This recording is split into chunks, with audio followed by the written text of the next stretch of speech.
Thank you very much. Who's this guy? I think he just got an introduction of how efficient our government is. The Secretary of Trade and Industry was just supposed to introduce me, but we had to tweak the speech a little, so he bought us some time. And he delivered his impromptu speech, which was being edited and formulated as he was delivering it. Secretary Albert Rosales, Secretary Greg Domingo, Secretary Jose Alcala, Secretary Gino Bayet, Secretary Ronald Mendes, Secretary Julia Bud, Secretary Sani Coloma, Professor Ambassador Victoria Bataclan, Undersecretary Cosette Canilao of our PPP Center, Mr. Gilles Merit, Secretary General Friends of Europe, Mr. Arnaldo Abruzini, Secretary General of your Chambers, of course the very hardworking Ambassador of the EU to the Philippines, His Excellency Guy Ledoux, who is at the back. Friends for the Philippine European Business Community, honored guests, ladies and gentlemen, good afternoon. It was in November of 2010 that I first stood in front of an audience like this one in order to make our earliest pitch for private-public partnerships. It was not easy. We understood the apprehension that businesses must have felt at the time given my predecessor's reputation, born of constant allegations of wrongdoing.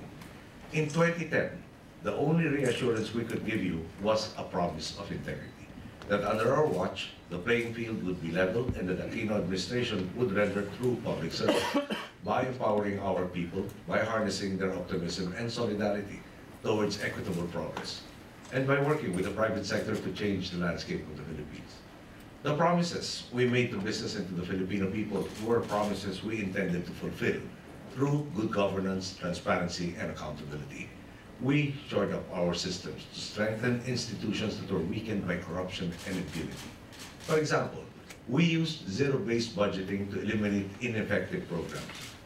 In just what we said was, we evaluate all of the projects, programs, and activities. Those that did not redound to immediate and tangible benefits to the people will be eliminated. And doing so, we channeled funds into those that would truly serve our people. Budget reform continues to this day. For example, our agency's performance targets are now detailed to the finest extent possible in their budgets. There are no generic titles. In order to demonstrate their transparency and the eventual accountability of each agency to the Filipino people. Streamlining the procurement process in each government agency allowed us to cut waste further. Meanwhile, prudent management gave us even more fiscal space to make greater investments, especially in social services and in infrastructure development, amongst others. We did not waste any time using our improved capacities to invest these funds where they would redound to the greatest benefits for our people. We engendered a shift from a trickle-down mindset wherein our people will somehow benefit from progress to a mindset wherein we proactively put our people in the most optimal position to take advantage of the opportunities opening up through economic growth. We are coordinating with companies and industries so that the skills needed in the future are imparted to our youth.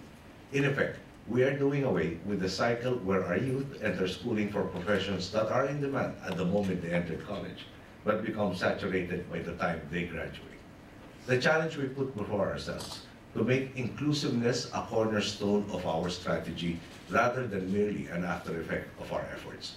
Our budgets for social services, health, and education received massive increases from 2010 to 2014. This allowed us to make significant changes, like the K-12 program, which has put Philippine basic education system at par with international standards. Companies in key industries work with our Technical Educational and Skills Development Authority to train and later employ our countrymen in key sectors. High-impact programs were expanded. For instance, our flagship poverty reduction program, the Conditional Cash Transfer program, now covers 4.1 million households and homeless families, 3.3 million more than its scope back when we entered office. This program provides cash grants to the poorest of our countrymen, the primary condition being that they keep their children in school. Another example for many of our people, being afflicted with a catastrophic illness used to mean financial devastation. Those living barely above the poverty line, in addressing their ailments, often spend so much that they are later reduced to living below the poverty line. Hence, we expanded our National Health Insurance Program service to cover many more of our population. Now, the poorest quintile of our population receives medical treatment for free. The early results are proving that our strategy is working. Comparing the first quarter of 2012 to the first quarter of 2013, studies show that 2.5 million of our citizens have been lifted above the poverty line.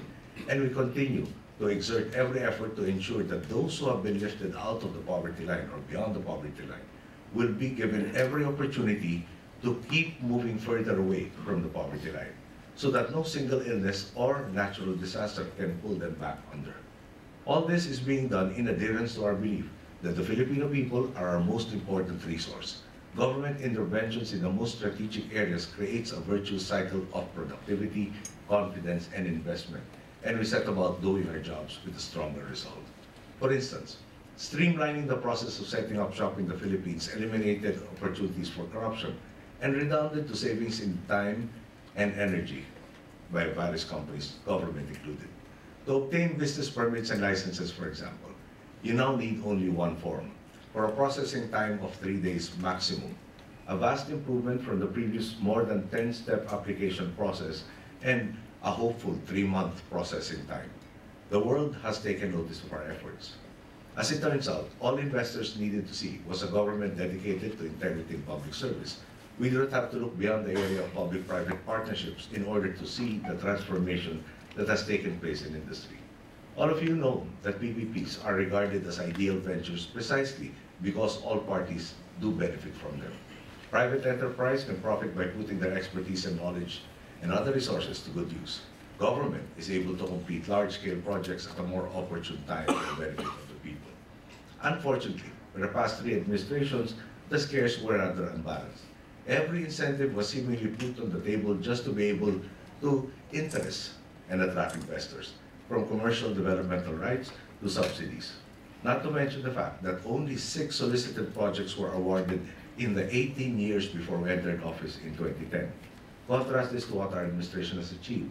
From December 2011 to September of this year, we have been able to award and sign off on 8 solicited public-private partnership projects for a total value of 62.6 billion pesos or around $1.3 billion. Under our administration, we get the infrastructure we need quicker than if we remained reliant on our budget process. On top of that, investors can see a clear potential for profitability, so much so that they provide incentives for the government in the form of premiums. The state is thus afforded the best possible bid because of a level playing field, which engenders fair competition amongst interested parties. It has indeed been a very productive 4 years for my administration. Average annual GDP growth rate since 2010 stands at 6.3% compared to 4.3% from 2006 to 2009. Our GDP growth for the second quarter of this year stands at 6.4%, and we are well on our way to achieving our target of at least 6.5 to potentially 7.5 GDP growth for the entire year. From the mere promise of reform that we gave businessmen back in 2010, today the results of our good governance agenda have allowed us to come so far, as we stand in front of so many potential partners. Today, I am confident in telling you, take a look at what we have to offer. Listen to my colleagues, from the Executive Director of our PPP Center to the Secretaries of the Departments of Trade and Industry and the Department of Transportation and Communications. There is indeed a wealth of opportunity in the Philippines, and we hope to forge new partnerships or even broaden the existing ones. In the near future, partnerships where all parties involved will benefit and will contribute to the rise of Asia's next tiger. Thank you for paying attention. Good day.